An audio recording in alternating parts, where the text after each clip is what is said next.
Good afternoon, and welcome to the Town of Hingham 2013 Town Forum.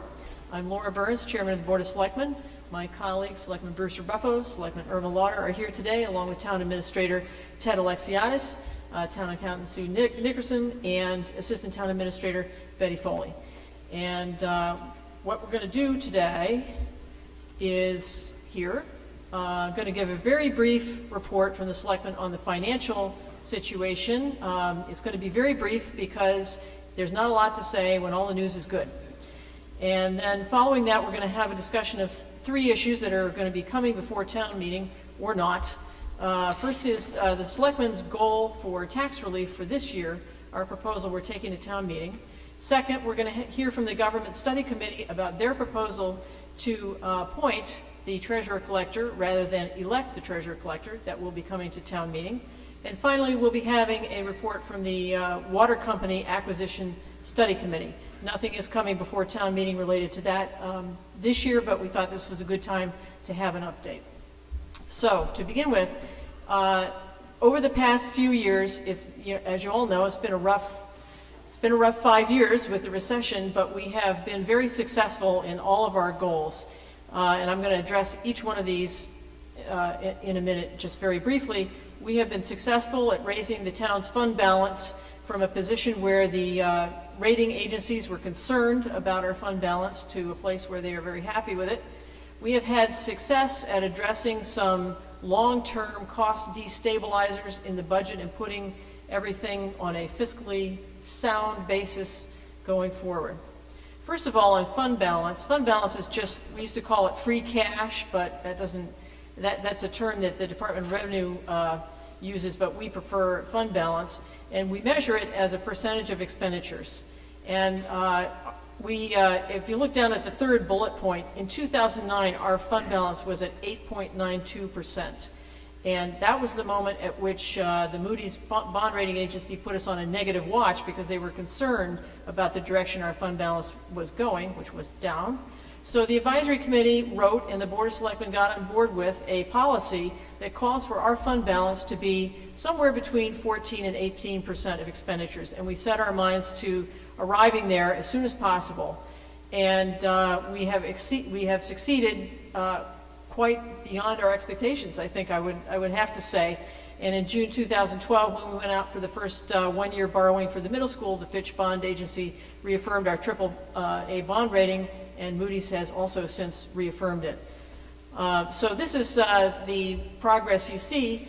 Down through last year, you will have seen the numbers through 2011. This is the same slide that we presented here last year, but with 2012 added. And as you can see, we have hit our mark, I must say, a bit more quickly than we had even anticipated. So fund balance is now at 21.29% of expenditures. Now that is a fund, it includes within it a number of funds that are not strictly unrestricted. For example, we bring in the mooring fees, and the mooring fees live in fund balance, and we can spend the mooring fees on anything we want that's related to the harbor. So in a sense, it's fund balance because it's available for expenditure on whatever we wish. We just can't spend it on anything not related to the harbor. Similarly, the meals tax funds are also represented in this number, and over the last year or two, we have been putting those in a stabilization fund targeted for tax relief.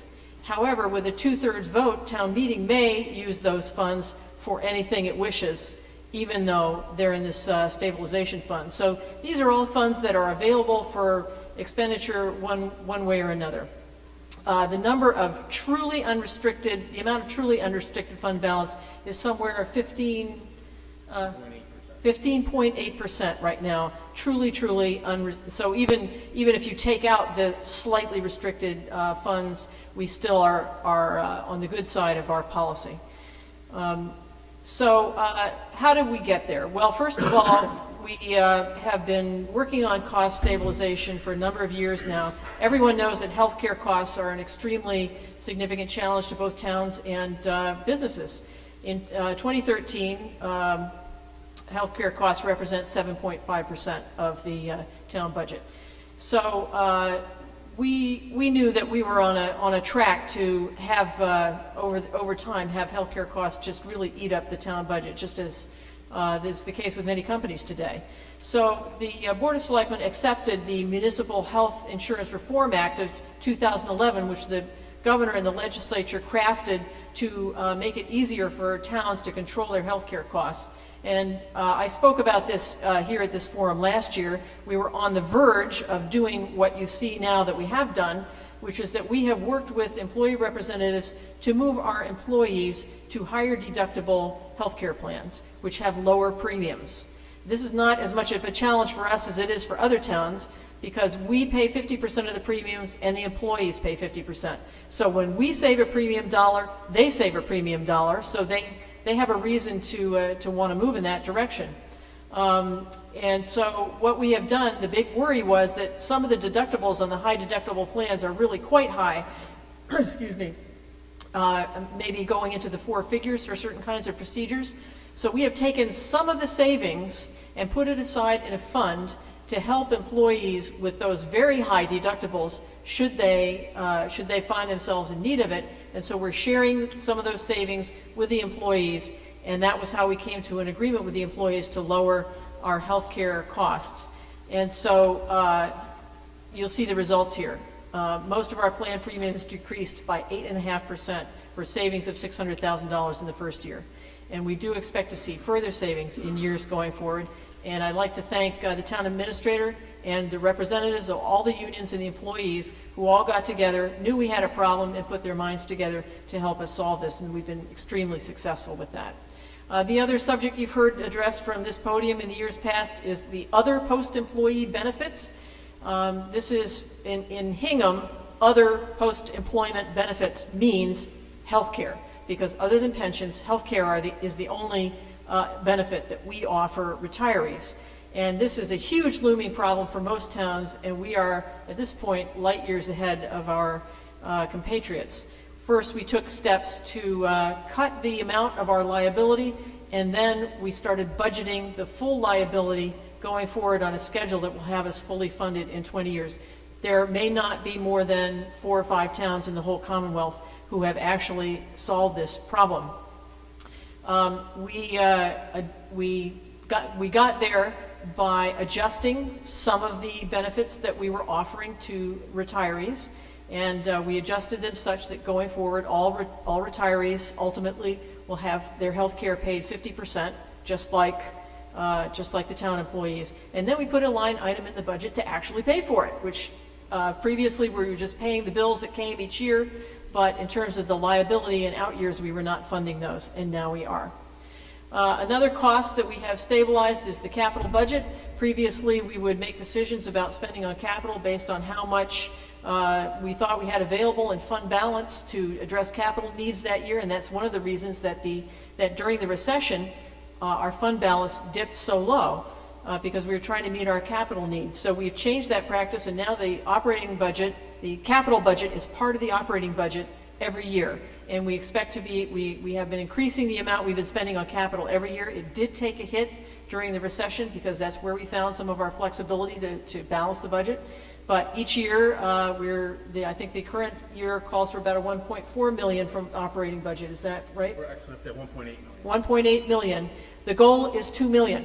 And we started from the worst year in the recession where we only spent $115,000. So we're increasing the amount to get to our goal of 2 million capital every year. And now that it's part of the operating budget, we are not calling on our fund balance to pay for it. So our fund balance is not dropping. And finally, one of the challenges we saw out in the future was that we were not maintaining our roads in such a way that the costs were maintainable. If you don't keep your roads at a fairly high level of maintenance, then the cost to actually reconstruct one from the ground up is astronomical compared to the cost of being able to maintain it at a good level. So we have created a plan to fund road building at a rate that will allow us to maintain a very high level of road maintenance every year so that we can decrease the amount of total reconstruction that we do We have not yet, each year, the way we do these things is we start slow, and then each year we bump it up a little bit, and we will shortly be funding that whole road building plan so that we'll be able, it doesn't mean that year the roads will all be beautiful, it means that we're going in the right direction rather than the wrong direction. And finally, we've known that snow and ice has always been a budget buster, so we have been inching up the amount of money also we've been setting aside for snow and ice at more like an actual 10-year average. And that has helped keep our fund balance in fund balance as we put all those costs into the operating budget. So going forward, the town is in an excellent position. Our structural deficits in benefits have been eliminated. We've lowered our healthcare costs, and we are investing now in road repair and snow and ice. And we have something happen this year that has never happened in the 12 years that I've been working on the town budget, which is we have a spreadsheet. It's called the forecasting spreadsheet, but it's really a forecasting tool, and it looks out 5 to 8 years, and we always use the most conservative projections for the out years. We always are very careful to, keep everything in there, don't bump anything ahead, and be very conservative. For the first time in 12 years, all of the numbers in the out years are positive. That has never happened. Because of our conservative budgeting methods, they've always been negative, and then we always end up balancing the budget. But it tells me that we are in good shape, and we have gotten through the recession in a pretty good condition. So that is the brief financial report. If anybody has questions or comments on that, I would take that right now. Questions or comments? It's great. Nothing to talk about when everything's good, Brooks. This is being broadcast, so we'll have you speaking in the microphone here. Sue's bringing you a microphone. And if you could just identify yourself for the people at home, that'd be Brooks Robbins, Fearing Road. Looking at tax relief, it looks as though in 2015 we're going to be facing a huge jump. Is there any plan to neutralize that in some way? Yes. Next on the agenda. So, anything else on the fiscal outlook before I move on to the exact question that Brooks just asked? Okay. For a couple of years now, the Board of Selectmen have been working on trying to find tax relief, because we know that while we have been doing some very necessary building projects, that has been a very difficult decision for many citizens, because people don't find it easy to meet those property tax obligations once we've made those important decisions to build. So last year, we came before you with I'll get to that in a second. Here's what's coming up. This is what Brooks is reacting to. Now, I'll just let you know, this is not your property tax. This graph represents only the portion of your property tax that is spent on debt exclusion overrides, in other words, for building projects in the past and the future.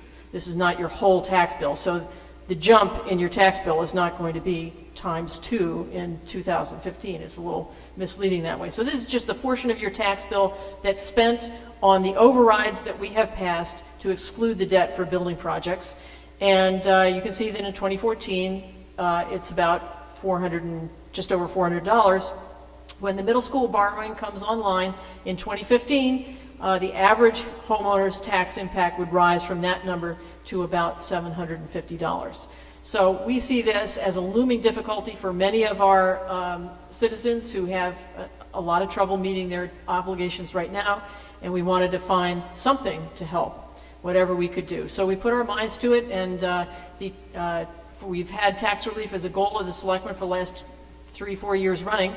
Town administrator got together a group of citizens and employees to explore methods for tax relief, and I talked about that here last year.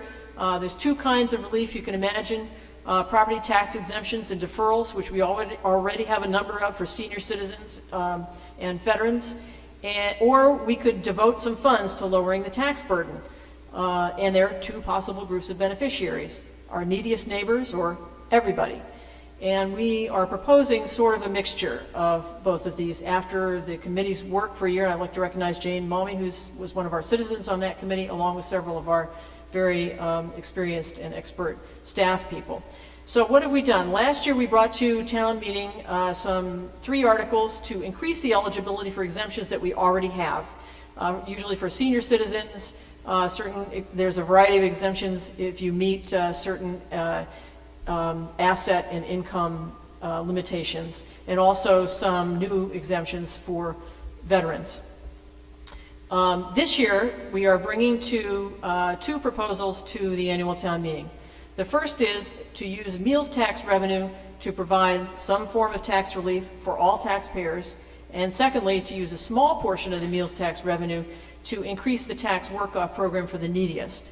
If you're not familiar with the tax work-off program, it was previously funded at $20,000 3 or 4 years ago. Last year we raised it to $40,000.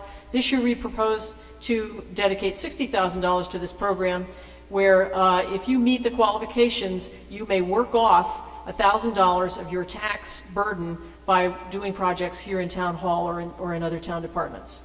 And that right now at $40,000 we have 40 slots, and 36 of those are reserved for senior citizens and 4 are for needy citizens who may not be senior citizens. So we propose to increase by half again the amount that we spend on that program in hopes of helping our neediest citizens. So let's take a look at the meals tax. It was adopted in by all-town meeting in 2010. At the time, the Division of Revenue told us to expect about $250,000 a year. As you can see, the proceeds have vastly exceeded that by considerably more than half in the last fiscal year, for example. And to date, we have collected $1.37 million in the meals tax. By next year, by 2015, not next year, but year after, when the big bump comes, we will have accumulated, we project, approximately $2.8 million in the meals tax fund. And when I proposed the meals tax, I was hoping that we would use the funds from the meals tax to offset property tax dollars. In other words, use meals tax dollars instead of property tax dollars, not put the meals tax just into the operating budget and just spend it, but instead use it for tax relief by substituting meals tax dollars for property tax dollars. And that's attractive for a number of reasons. First of all, the meals tax it's a very attractive tax from many points of view. It's a luxury tax. You don't have to spend it. If you don't go out to eat, you will not be paying any meals tax. Also in Hingham, we're a restaurant destination, so it's an excellent tax for us. We have many, many restaurants, and restaurateurs estimate that as much as 50% of the people who eat in our restaurants don't actually live in Hingham.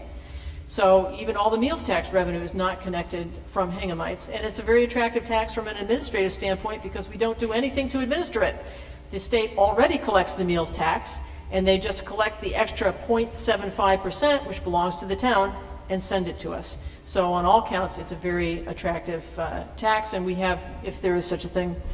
And so far, we have asked town meeting to place the funds received so far in a stabilization fund earmarked for tax relief. So we have been taking that step to earmark it for tax relief without saying exactly so far how we were going to do that.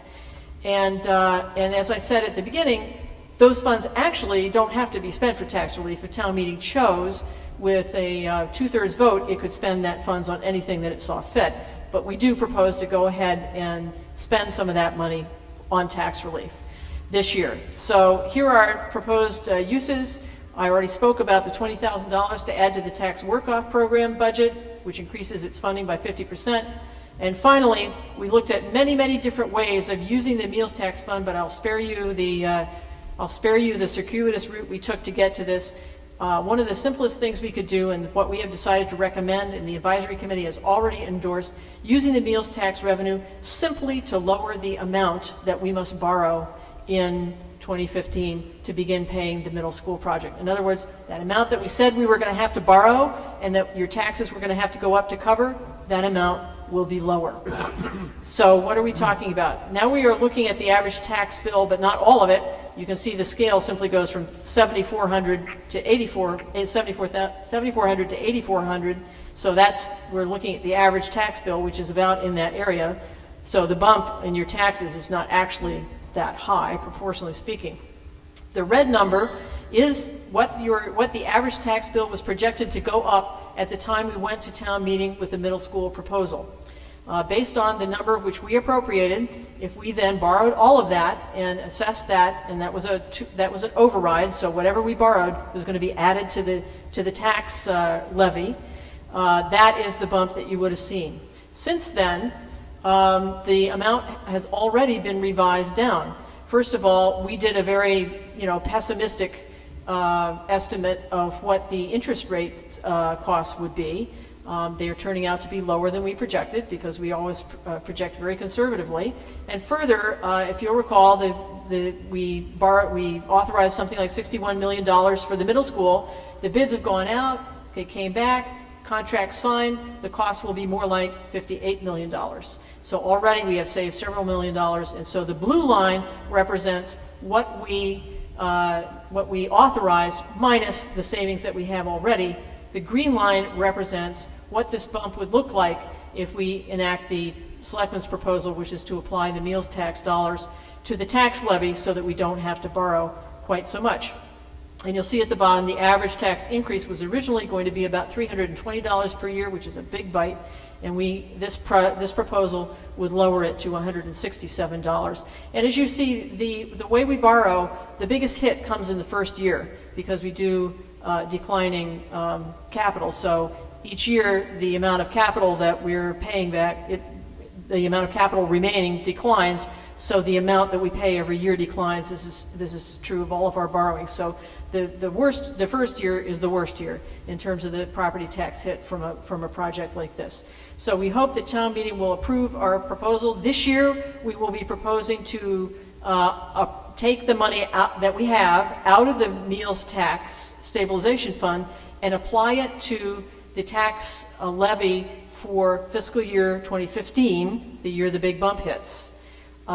We can't appropriate the money we haven't already received for the next year. So next year at town meeting, I hope the Board of Selectmen will propose the same thing for the money collected in the interim and apply that also. And if both of those things happen, then this green line is what you will see happen to the jump in the property taxes. So that is the proposal. I hope town meeting will pass it, and if you have any questions or comments, I'll try to answer them. Okay, it must be a good thing. Okay, then we will move on to the Government Study Committee. They are bringing to the town meeting, again, the proposal to change the treasurer-collector position from elected to appointed.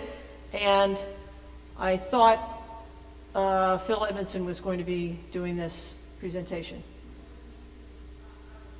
Oh, he was going to do this presentation when it was scheduled on the Blizzard Day. Okay, would anybody from the Government Study Committee like to use the slides that he put together to try to make this presentation? Any volunteers? I mean, I could try, but I'm not on the Government Study Committee. Poor Judy. Thank you. Thank you, Judy. Into the breach. Yes. A brave soul. Please welcome Judy Cole, the chairman of the Government Study Committee. One of the things we didn't think about when we rescheduled. That's a nice thing. Yes, flexible. This is called what they call being caught flat-footed. We are once again, this is perennial, this happens every year in the springtime, if there is a government study committee convened, and that is that we have tried for the last 20 years almost, since 1991, when the first government study committee was convened, to recommend a change to town meeting to make the treasurer collector appointed instead of elected. We think the quality of the candidate would be better, although right now in Jean Montgomery we have an extremely capable candidate, and we have chosen to use special legislation when we go before town meeting this spring. And in the special legislation, it actually stipulates that Jean Montgomery, because we think so highly of her, would be the first appointed treasurer collector in Hingham if this article is passed by town meeting. And then if it has to go before the legislature. And there are open hearings that people from Hingham are welcome to attend, and I hope some people do attend. and it's a legislative process. And when the legislature, we are proposing a form of legislation that does not require a ballot vote, so that when the legislature makes a decision, it's final, and the treasurer collector in Hingham would then become appointed forevermore if this goes through. So we've gotten wonderful support from the Board of Selectmen. We thank them. We're going before the advisory committee on Tuesday night, and we hope we'll have a positive response there, and maybe it'll actually happen, and we won't have to do this again, okay? It just happens all the time when the government study committee is in session. There are lots of reasons, I think. Did you see the talking points there? Oh, okay. Good, thanks. We can attract candidates in the future who live outside of Hingham. Right now, an elected candidate has to be a resident of Hingham. And actually, there is a wonderful succession plan going on that Jean Montgomery has engineered. She has planned it so that her assistant treasurer collector has all the skills and abilities to take over should she want to retire. The problem with that is that the way that Hingham does it right now is that the assistant treasurer collector lives outside of Hingham and would not be eligible to be elected. So that's one major reason why we hope that this position that town meeting and the legislature supports changing to an appointed position. We'd attract future candidates who would be unwilling to run for elected office. A lot of people are very hesitant to do that. There would be better coordination with other town finance functions, although right now this is working very, very well. But in the future, it would be guaranteed to work well. An elected official really doesn't have the constraints that an appointed official has. I'll let Ted talk to the maintains Hingham's high bond ratings, but I think just knowing that you have a very qualified treasurer collector is a huge help in terms of the bond ratings and Hingham's financial position, which has always been held in very high esteem. So, are there any? I don't know, maybe that was it. Yes, I think we've Okay. Yes, we've kind of covered this. Okay. Does anybody have any questions, thoughts? Okay, thank you very much. I would just say, from my point of view, all the hard work that we have done on maintaining Hingham's bond rating, I think often we don't reflect on the fact that the treasurer collector, who is involved in all of the borrowings that the town does, and who is in charge of investing the town's money, currently there are no requirements for that job other than being elected.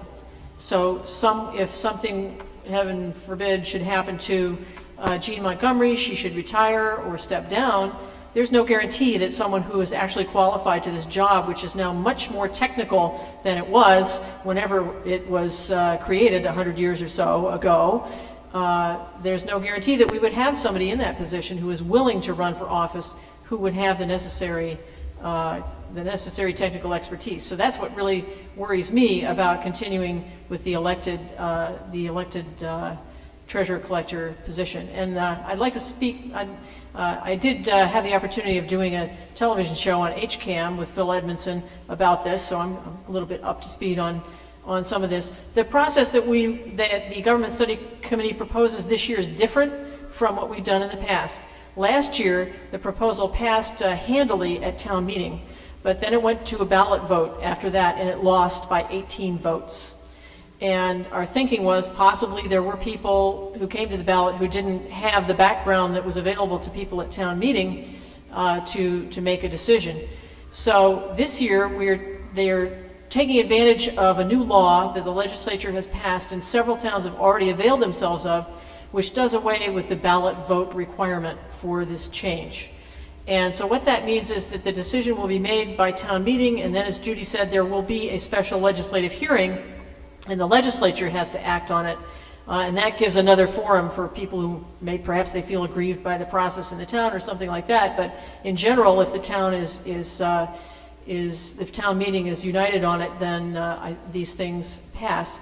And so I think that's a big advantage. If anybody, some people have said, well, they're concerned about people losing their right to vote over whether or not this change is made, and I would just remind everybody that we have open town meeting, and every registered voter has a right to come to town meeting and vote on this proposal. So no one's right to vote on this proposal is being removed, so I urge everyone to come to town meeting and vote on this proposal.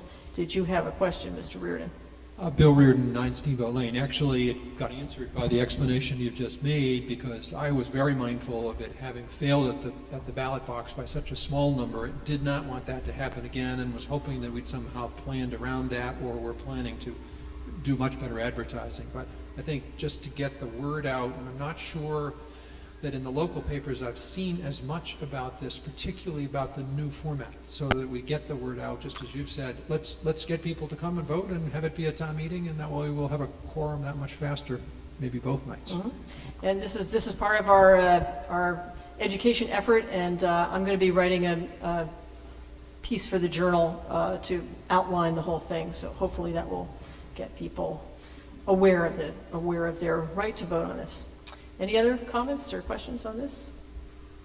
Okay, well, I'm going to now invite John Asher, the chair of the Water Company Acquisition Study Committee, to come on up and give us a progress update on their work so far.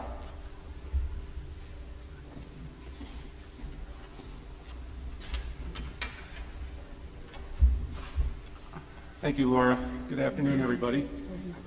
On behalf of the Water Company Acquisition Study Committee, I'd like to give you an update as to what's happened since town meeting last April, where I think most of you will recall the spirited discussion that ensued when Article 19 was presented, which was an article that was proposing a feasibility study to look at the feasibility and advisability of the town acquiring the water company.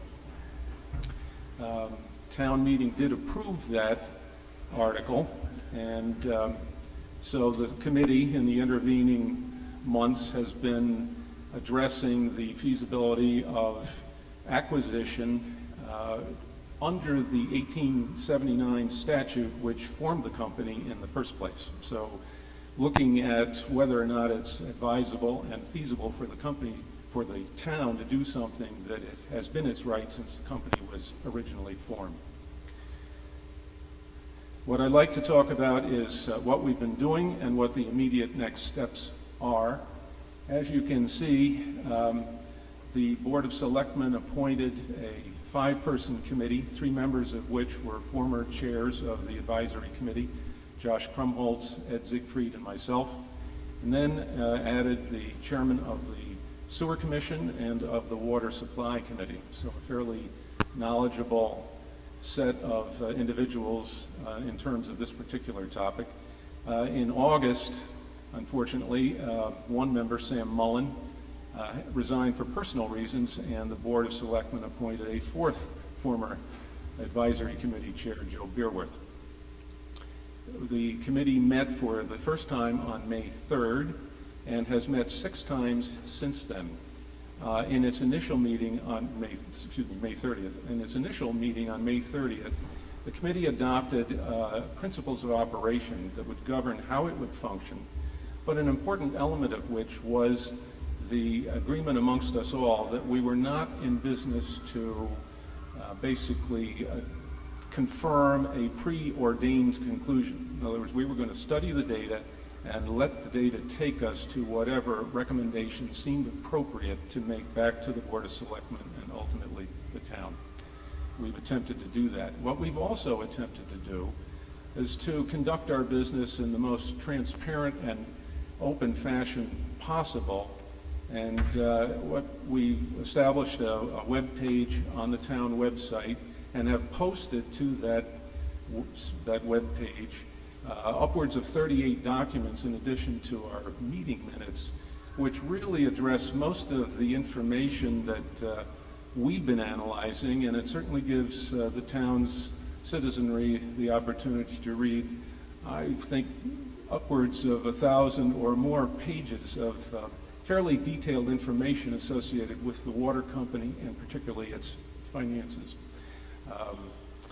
It's been an interesting exercise to engage in the study, and we've actually done it as was proposed at town meeting, which is to do it in a phased manner. 3 phases, actually: a financial analysis phase, an engineering phase, and then finally a governance phase. We've spent most of the time since May addressing financial analysis, particularly with a focus on the operations and maintenance costs associated with the running of the water company. The phase leader, Ed Siegfried, brings a lot of financial wherewithal to that discussion. And basically, as we have engaged in the financial analysis phase, we've also been working with Aquarian, which has agreed, in addition to honoring the commitment it made at town meeting to deliver financial information to us, which it did on July 2nd, in which we began to analyze in greater detail starting July 11th, after Aquarian presented that information to the town, actually in this auditorium. Aquarian agreed subsequently to meet with us to help us validate the assumptions that we were making about the operations and maintenance costs. So there were actually 3 meetings where Ted and Ed Siegfried met with John Walsh, the Aquarian Vice President of Operations, and Aquarian's accountant. We walked through the actual details associated with our assumptions, and what that does is it ensures that our projections of what the cost would be were the town to acquire the water company are based on actual financial history as experienced by current ownership Aquarian. There have been 2 presentations by Ed Siegfried of the results of financial analysis, one in August, the second, as you see, in late October. What we also did, though, in terms of addressing the study in a phased manner, again, the intent of phasing was not to spend money if, in fact, there were an insurmountable issue in any one of the aspects mentioned: financial analysis, engineering, and governance. But since we were focusing most of our energy on financial analysis, we decided that we would do a brief look ahead, if you will, at the remaining 2 phases, engineering and governance, to determine, did we see any showstoppers, insurmountable issues in those areas? And as of early September, the response back from the respective phase leaders for those phases, Michael Salerno for engineering and then Joe Beerworth for governance, was no, we didn't see showstoppers then. And so we have continued with the study, as you're seeing. What's happened? Well, Aquarian signaled via public notice in October that it was refinancing the water treatment plant, the lease for the water treatment plant. And that has resulted, by their projection, in an 8.2% rate reduction, which town ratepayers have begun to see in their November water invoices. Aquarian represents that will save over $9.2 million over a 10-year period, which would result in about a $66 per year decrease in the average ratepayer's water bill. From a service perspective, addressing the issue that was certainly discussed at town meeting last April, there's been an acceleration of the replacement of an obviously aging infrastructure, in particular the Union Street water main, which had broken several times in 2011. And the Board of Selectmen was informed, I think in December, at one of their meetings, that it was not on Aquarian's capital improvement plan for at least another year, has already been repaired. So that repair has occurred more than a year in advance of what was originally signaled by Aquarian. And from a policy perspective, I think I've perceived, and Aquarian agrees, that there's been improved coordination between Aquarian and our town projects engineer, Roger Fernandez, in terms of the town's plan for road repair, road improvement that Laura addressed earlier. In other words, when we open up a road to repair it, We're now more highly coordinated with Aquarian in terms of its infrastructure improvements, so we don't open up the same street twice. Inconvenience and greater expense being the penalties for that. In addition to that, there have been a series of meetings since August between the town and the Aquarian executive structure. Our liaison to the committee, Selectman Rebuffo, myself, and Ted, meeting with Aquarian executives, and I would say that those meetings have been respectful and constructive, and I believe Aquarian feels the same, since when we jointly presented to the advisory committee, John Walsh was asked his perception of those discussions, and I think he echoed the same point. So I think we're working together, even though we agree we might draw different conclusions at the conclusion of the study. Finally, with respect to the amount of money that was authorized by Article 19 last April, $320,000, the committee has worked very hard to use volunteer help where possible and where applicable. And to this point, my estimate through February, and I don't have final invoices yet, but my estimate is that the committee has expended about $94,000 of the $320,000 authorized. We continue to treat that money as if it is our own, since it is, and we're being as judicious as we can, but still avail ourselves of the expertise that we don't have on the committee or that we can't acquire from a volunteer perspective. So we're spending money as we need to, but we're certainly being very penurious with that expenditure. What are the next steps? Well, there are really three options that I think the townsfolk have heard about in several of the articles that have been published over the intervening months in the Hingham Journal. Selectman Rebuffo has referred to three options, alphabetic options, A, B, and C. Option A being acquisition of the company. Option B being that the committee would complete the study but recommend no further town action. And option C would be a negotiated settlement to address the issues that brought Article 19 forward in the first place, which were rates and service quality. So within option A, those of you that attended the July 11th presentation by Aquarian, there were three options presented by Aquarian in terms of its interpretation of the 1879 statute and the pricing or the valuation of the system under the 1879 statute. What we've been doing, as I mentioned earlier, been looking primarily at the operations and maintenance costs associated with the system, but most recently have begun to pivot and look at the valuation of the system. So we're beginning that process. I think we're going to spend more time doing that, and in particular look at the second option that Aquarian presented on July 11th, which reflects the exercise of eminent domain as part of the vehicle for acquisition. We continue to work with the appropriate specialists that we think we need to bring to bear, and as I said just a minute ago, we do that after a lot of discussion, so we're not spending the town's money unwisely.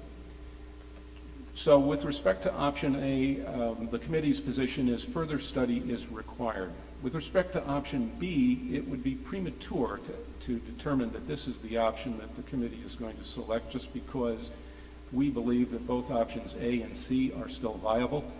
And I would say option C seems viable to me, since Selectman Rebuffo, Ted, and I met with Aquarian this past Friday, and we continue to have, I think, good and productive discussions in that regard. So, in summary, I would say at this point, from a committee perspective, we believe that all of the town's options are still viable. As Laura mentioned, the committee did not feel it was prepared to bring an article before the town meeting for this spring. And frankly, just given sort of a rough feel for how long it's going to take us to complete our work, I'm hopeful that we will be done well in advance of town meeting 2014, so that if there were a recommendation forthcoming from the committee that would require town meeting approval, our current sense is that we would do that via a special town meeting. Again, we're mindful of the cost of that, but who knows what the outcome is going to be. But if it does require town meeting approval, frankly, a discussion of an issue of this magnitude, you could make the argument it would be better served where there were fewer other topics of high importance as part of the agenda.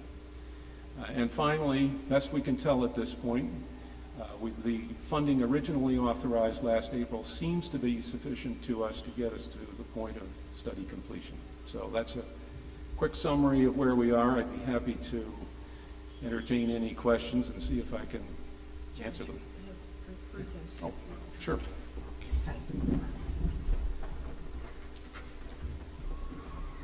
Thank you, Laura. John, Bruce Rebuffo, Selectman, and the liaison, as John mentioned, to the Water Study Acquisition Committee. I want to emphasize something that has moved this ball a long way. Terry Clark is here, a resident of the town, and Terry has, it's okay to say this, Terry, you take money from Aquarian, so you're on the good side. He works for them. Okay. Yeah, that's it. Yeah, but you get more than I get. That's the difference. The good news is that I think, and I want to emphasize this, that the nature of the relationship that the town of Hingham had with Aquarian last year versus this year would say to me that we've got on one of those asteroids that just came by. We have moved it light years, and it has been very, very positive. Such that Andrew Chapman, their chairman, and Chuck Verlott, the president, we talk regularly and personally on telephones in addition to the meeting. And the other thing we've agreed, which I think has been helpful to the negotiation, is I'm not going to bargain this in the press. That's why we've been silent, because it's to both of our advantage in any negotiation to keep it that way. And we are exploring a number of options, both put forward in previous studies, and as you know, the town has studied this many times since 1879, but also looking forward in those previous studies and saying, what else could we have done differently? And we put all of those things on the table, and the discussions that have been going back and forth have been fruitful in terms of Aquarian's position and ours. Such that, as you also know, Aquarian is owned by Macquarie, an Australian investment firm, and I think it's the British Columbia Retirement Board, so 45% by them and 55% by Macquarie. They have had board discussions about our various issues, and that too has kept the dialogue open and very profitable from both points of view. And then the last thing I have to mention is Aquarian was receptive to some of the suggestions we made, and they've made some internal changes.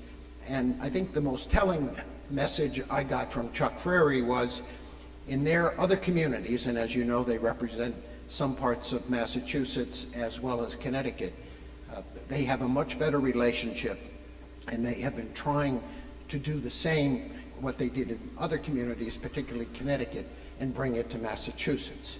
So all of this says we're on the right path, and as Laura Burns said to me one day, a year ago, we didn't have a dialogue, and now we do. So that's to your advantage, and certainly to the town's. So I would last like to thank John Asher, and Ed is here, for this is not an easy issue. I think one of the numbers that, if those of you who are at the meeting recall, Joe Connor, their attorney, put forth was $184 million. That's got a lot of zeros after it, and that means there's a lot of dots and commas that have to be explored. And it's a complex issue. It's not an easy solution, whatever the outcome will be. But we continue to work the three issues and the three avenues that John explained, which I think will get us to the suggested solution sometime soon. So I just wanted to add that, and I want to thank John and the other members for the work that they've done. Okay. Any questions? Yes, sir.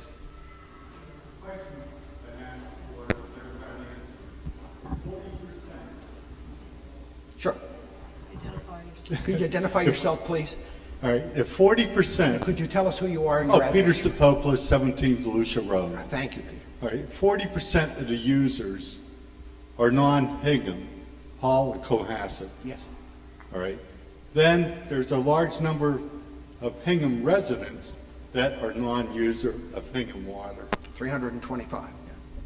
325 sounds pretty low. That doesn't include all of That is the number. Hialeah section. That is the number. Cushing Street, Sharp Street. Yep. All right. Well, regardless, we're being hit with this tax by our town. Why wasn't there a joint effort with the three towns, Cohasset and Hingham, on this? And two is, you know, right now I get stuck with a 25% non-resident charge of my water bill because I have Weymouth water. And it was said, 4 people before, Dave Kankey, was, it's cheap, don't worry about it. But the thing is, now I'm also going to be paying taxes for something that doesn't benefit me, something that doesn't completely benefit the town, but may or may not benefit Hall and Cohasset, and I'm not sure if there's any Weymouth included in that. No, there isn't. All right. And the thing is, are we going to tax them, put a surcharge on them? Should we not be charging them if they're 40% of the usage? Okay. Good question. And you got to the third discoverable item, which is called governance. When we had put this forth to town meeting, it was a Hingham proposal. But what we did do as well is we went to our compatriots in Hull, Cohasset, and Norwell, there's a small portion of Norwell here, to inform them of what our intended action was.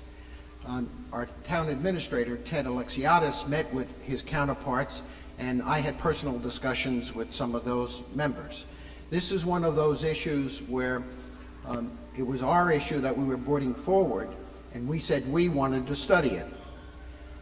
The other town members, if I may, said, rah, rah, go to it, and we will. And then I said, would you like to have a say? And they said, sure. And I said, do you have a check? And some of them said, well, not now. And the issue we're trying to work through is, as part of that governance question, how would this work? And what's the relationship we would have with those towns if we could, as a town, own the water company? And if we did, then we would have to come to a conclusion, which we're examining, as to how we would manage those other towns under our ownership. And that also gets into the issue of what is the ownership going to look like? And that's one of the questions that we're looking at.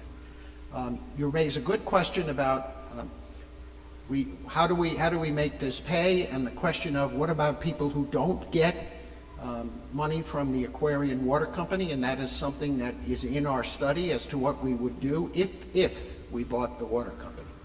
So that's a very good question you raised, but it gets right to the substance of governance. John wants to add something. Yeah. I'd like to add a couple of points. You asked a question about the folks who have wells and the way that this would be funded. Well, I can't speak to that. That's something that I haven't looked at, but we have looked at the issue of fairness in terms of folks who do not currently pay Aquarian.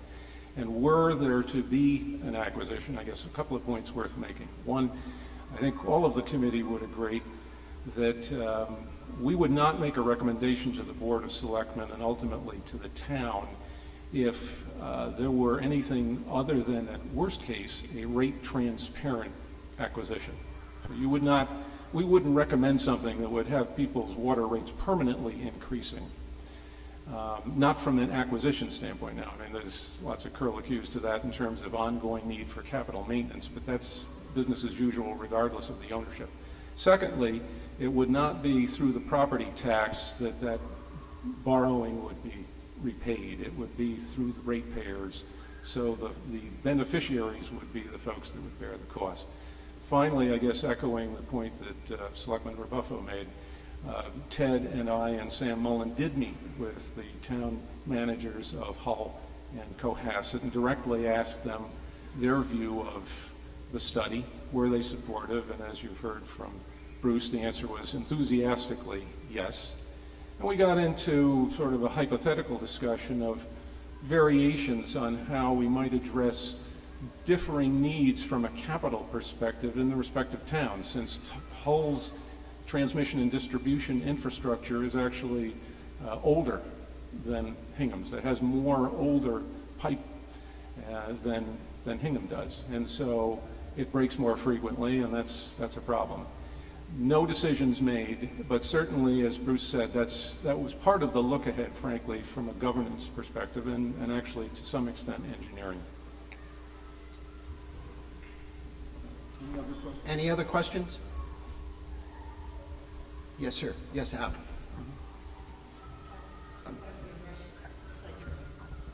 Question to John. Water currently is running more expensive to buy than oil. If the resource were oil, how would we govern its disbursement from our own springs? We have a mysterious ownership in Australia halfway around the world. And my question to you, John, is what is the nature of this investment? Is Aquarian a closely held corporation, or is it considered a proprietorship of the investment company? And the reason I'm curious about that is they have not done well by this town in the private ownership that's always been there. Our underground water pipes have been allowed to go far beyond safety constraints, and we have parts of the towns that are not covered. And it galls me personally to think that we are paying what was at one point the highest amount of money for water in a town that's just loaded with springs. I mean, just the nature of our glacial rill, we have a whole series of springs. And so I would find it desirable to take the ownership of that company, even if need be for, just take it away from them, because it involves public safety. So my question is to you, what did you find out about this company, and how capable of we of wresting control of our own water resources? Why don't I take it?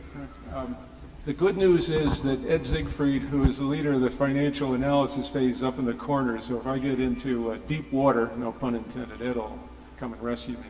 Al, in terms of your question, I guess several points come to mind. First, in terms of ownership, Aquarian is wholly owned by Macquarie Infrastructure Fund, Macquarie Infrastructure Partners Fund number 1, which is basically a hedge fund. So they're in that business to make money and to return returns to the shareholders of that hedge fund. Frankly, that was one of the reasons that I think Article 19 was put forward in the first place at the last town meeting, the feeling being that the town didn't have to return profit, it just had to provide service, and so the delta between the return to the ultimate owner of Aquarian and what the town might be able to run the company for might provide some savings to the town's ratepayers over the long haul. In terms of just taking the company, I'm not sure I recollect your exact terminology, but we're looking at the formative statute, the 1879 statute, and what is allowed under that statute. The town has the right to acquire the company, but if you read the statute, and it's available on our website, you will see that the method by which the value of the company is determined is somewhat like the wording of the Second Amendment of the Constitution. It's a little bit up for grabs in terms of what exactly it means. And you heard on July 11th Aquarian's interpretation of that. Our financial analysis now, particularly as we're looking at valuation of the system, is looking at alternatives to that. But it is, it's wording from 1879 that didn't incorporate some of the niceties of finances in 2013. And so there are, we believe, alternatives to what we heard on July 11th, and we're trying to pursue analysis of that in such a fashion that any recommendation that we make to the Board of Selectmen is something that is defensible and that we believe would prevail. So I guess that's the best. Did I hit most of the points you were asking about? Okay, thank you. Yeah, I would just like to add, Massachusetts in its infinite wisdom, we have, I forget how many different towns have private water companies and statutes that govern them. It's about 20, if I recall, and none of those statutes are the same. So the legal ramifications of this are considerable, and that's what we're trying to explore. And the good news for you and all of us is that we have a number of attorneys, Joe Beerworth and Josh Krumholtz on our committee, who are assisting the town council on this question as to what are the options and how do we pursue them. This is, I think, a very, very complicated and complex issue, but it is something you have to eat, as I always say, you eat the elephant one bite at a time. And that's the way we're proceeding. And I thank the committee because when they put their collective heads together, they don't let people like me get out of control. So that's a good thing, and they're very thoughtful. And that's why we're giving it the time. Just like the 1985 study took some time, we're adding to that deliberation and making sure that if we decided not to buy it, there would be a record of all of these proceedings for some future generation. If we decided to buy it, all of that will be public anyway, so that's okay. Any other questions? Yes, Kathy? Yeah. Right. They're coming your way. Here we go. Hi, Kathy Reardon, Steamboat Lane. We've heard a lot about numbers and financial analysis and governance and all that, all of which is extremely important for the town to be responsible about this decision. But we also are talking about a resource that in this town is absolutely invaluable, which is our water. We cannot be the town that we want to be without a water supply that is dependable and can support the activities that we want to do in an environmental and responsible way. And I'm just wondering whether those issues, those, maybe you could call them governance, but environmental issues that are related to this, how those coming into your analysis, and will they be brought to bear on the question?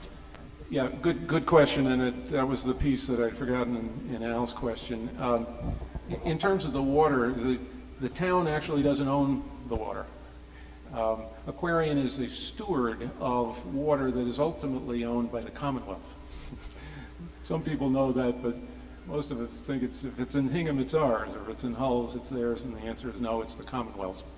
But in terms of your question, Kathy, absolutely, it's an issue. We've not focused on it, and yet I am aware of a resource through discussion with Cliff Prentice, who would definitely bring consideration of environmental concerns. And frankly, that was what I was referencing, although I may not have mentioned it this afternoon, in terms of policies. So if we get to that point in the phasing where we've gotten through the financial analysis phase and we still don't see any showstoppers, absolutely, before we're done, we will also look at the environmental issues so that we present a complete recommendation back to the Board of Selectmen. We haven't omitted it.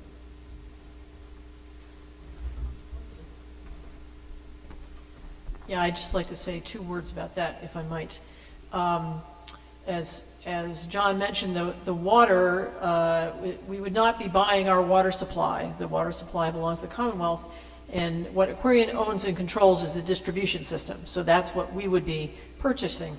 But it was pointed out by a member of the planning board at the town meeting, and I thought it was really important that we as a town have taken a lot of steps with using our community preservation funds to purchase parcels that are extremely important to the future of our water supply, because yes, we don't own the water, but actually the water is pumped out of an aquifer that is beneath our feet, which is not true for many towns in Massachusetts. Many towns get their water is pumped in from Quabbin, or, they don't happen to be sitting on top of their own water.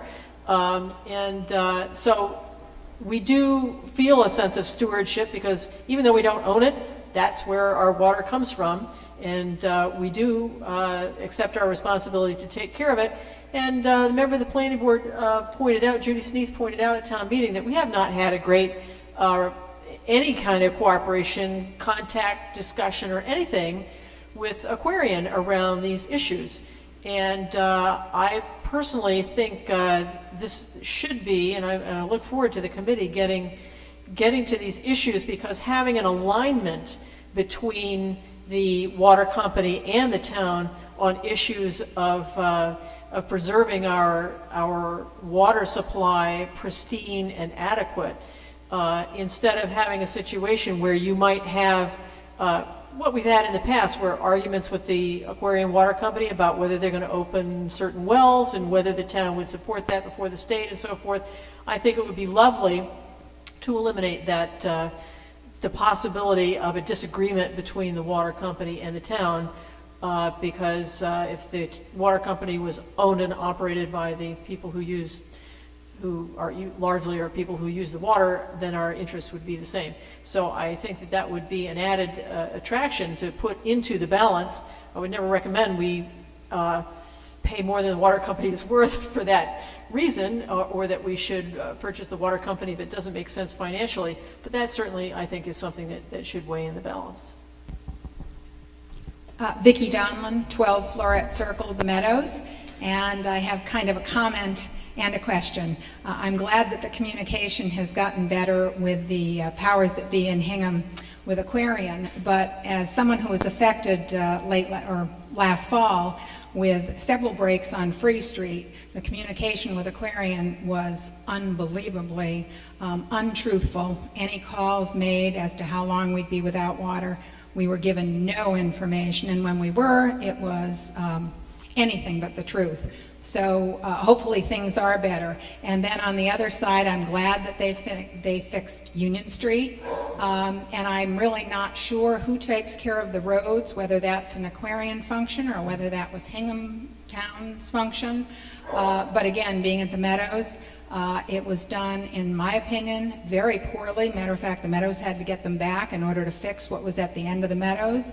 And then it's only in the last 2 weeks that they finally took away, I don't know what it's called, but someone here does, the buffers, so that in case we had had a break, that the water would flow somewhere. I mean, that's work that was done how many months ago? And that, so those are the kinds of things that you say to yourself, boy, who would I call in town to say, something's not right? I mean, things should work a little bit better than that. We don't see that with the light company here. Things happen, it's taken care of, we move right on with business as usual. So, my question is there a way that communication with this company for the citizens who have water main breaks can be, improved? And when things are fixed, can we see a more efficient way of fixing the roads? Thank you. Those are great points. And when you said last fall, that's when we started the effort, and Aquarian's response was some management changes that they made to their structure to be more responsive. And as John mentioned in his presentation, we weren't as good with the light plant as we always thought we were, but we've improved that communication. And the people who pay Laura and Irma and my pension, Verizon, we've had to improve the communications with them and anybody else who's in the streets, and National Grid as well.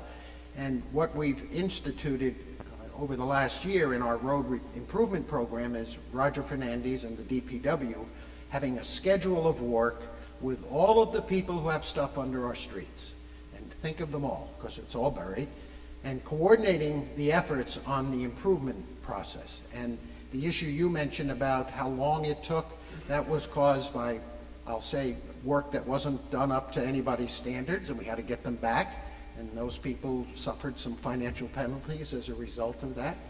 So you're right, it's a constant battle, but there are, I think, 7 or 8 different organizations that we have to bring together on a regular basis. And the good news is, as Laura mentioned in the 5-year plan, now they know what we're doing.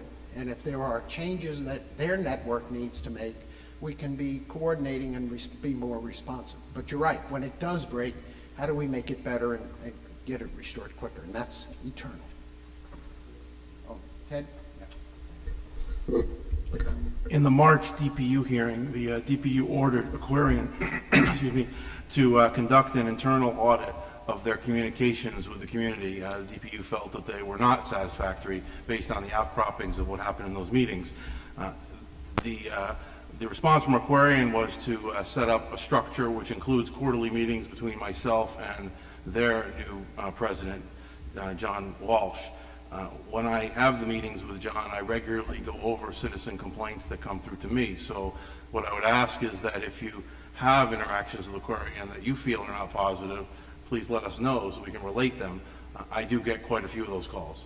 So if you haven't made one of those, trust that one of your neighbors might have. And in fact, the issue of the erosion control prevention, the hay bales that weren't removed, was brought to my attention by a Hingham resident. And I will say that their response was pretty quick about it compared to what we've had in past years.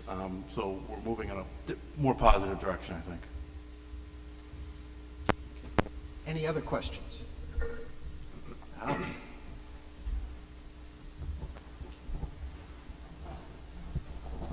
Just a brief follow-up question. Do we tax them adequately for the resources they own, the land, and the distribution system itself? You want Well, the taxing adequately question would be, I think, a judgment issue. We tax them fairly. My guess would be, like many taxpayers, they feel their assessments might be a little higher than they should be, and we feel they're a little less than they probably should be, so we're probably right on target. And I can tell you in Ed's study, the financial impact, either if we bought it or didn't, the issue of the tax receipts that we would receive or not receive is a factor that's being looked at. Any other questions? Okay, thank you. Laura? Thank you. Well, thank you very much, John, and thanks to the whole committee for the work that you've done and you're continuing to do. And thank you all for being here. I really do appreciate it when citizens take time out to stay up to date on what's going on, tell all your neighbors. And gosh, we're ending a little early, so we could all meet down at Nona's for ice cream or something. But thank you for being here.